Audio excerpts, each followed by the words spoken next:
So sorry for the heater noise, but it's about 20 degrees out right now, so I'm gonna have that run. But I'm gonna go over today. I've had people ask questions about how I put Nerf bars on my 83 ATC 250R. The way I did it was very simple. I know I made a video of this on my old channel, but I can probably explain it better now than I could then. Because now it's been tested for 3 years, I'd say at least. So what I did is, these are off a 400EX. And that's all the more play that they've ever had for me. And there's a pipe that went through here that was on the original bracket. I chopped that pipe off back here and then welded it to this piece that has the same bolt pattern as the three-wheeler has. So I bolted that on here, or welded it onto this bracket, bolted that on, and then there's just one bolt that goes through here. I think I had to drill a new hole for that. Pretty simple.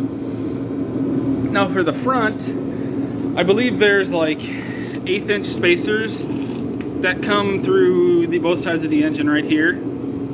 So all I did, found a piece of steel that was the same width and had basically a drop down piece to here that would then work with that.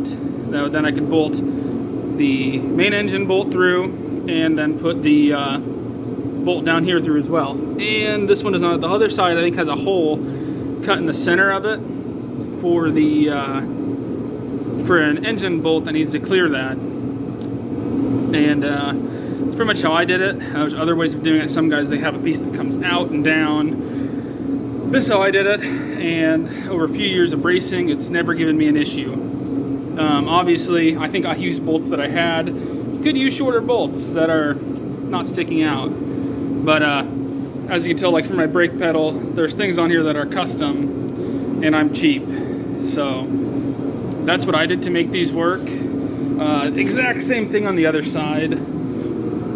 Yet again, have a bracket cut, welded on, and this side I think has a hole cut in the center of there because there's a bolt hole. There's a bolt somewhere in there, and these things have been on and off a few times, so it might not be touching it anymore. And it looks like I'm touching my exhaust a little bit, but that's okay.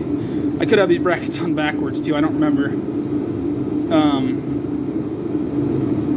But I do know there was a centerpiece here that connected to the other side. I did have to chop that off, and if this is touching like as hard as I think it might be, I might actually have to trim off a little bit more on there. Like I said, I think those brackets actually got swapped. I think this one should be on the other side, so maybe you don't have to cut the hole. But I remember when I first put these on, I did have to cut the hole for whatever reason. Like I said, it's been a few years. There's another video of the same three-wheeler. Those things are painted silver in it though. And basically it's on my old channel. But I figured I'd at least make a quick explanation video to how to do this. Extremely simple. And I like them quite a bit. Now for the first gen, I don't know how to do that yet. Could almost do the exact same thing, just get a longer front engine bolt. But even back here's different. So I'm gonna do something with this. I haven't decided what yet, but I don't know. It's gonna get some stuff built around it eventually. Probably not this year, but eventually. As you can tell, it's got some new parts. If this thing does not want to focus, worth the darn. So it's gonna get new parts. As people know, who've watched me for a little bit, that one's pretty custom. A lot of different things going on with it. But that's the simple way of doing it to a second gen 250R. So I like them for racing. I've never had an issue. Now, to clarify, I do flat track. I don't know how well this will hold up for motocross. For flat track, at least, it works great. But that's a quick, easy video and a simple explanation. So thanks for watching.